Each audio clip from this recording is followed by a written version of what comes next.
You have worked tirelessly to bring the story out.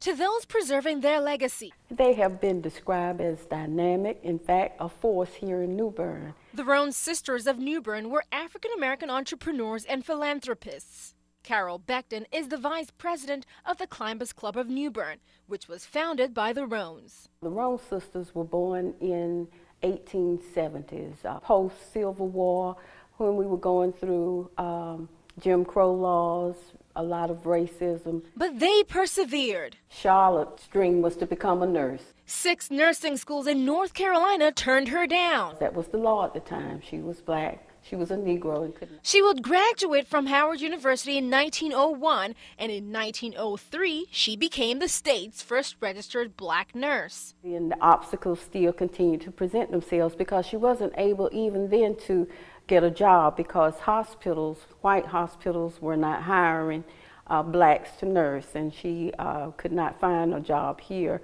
in New Bern. Another obstacle, a collective tragedy for blacks and whites, would catapult the sisters into legacy status. And if you're familiar with New Bern, you're aware of the Great Fire. It destroyed more than 40 blocks of homes in 1922, leaving thousands homeless and injured.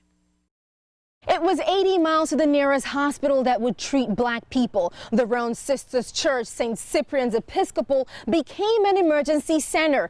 After the sisters joined in efforts to build this hospital, they realized New Bern needed something else. They needed a new home, so what they did is they built this hotel because there were Negro travelers who, as they traveled, especially in the South, they didn't have any place to stay. The Rhone Hotel was built in 1923 and listed in what was called the Green Book. It covered those areas in the United States, which was pretty much every place that blacks could not go, but it provided information on places that they could. For New Bern, there was 2 places, with the Rhone being the main place.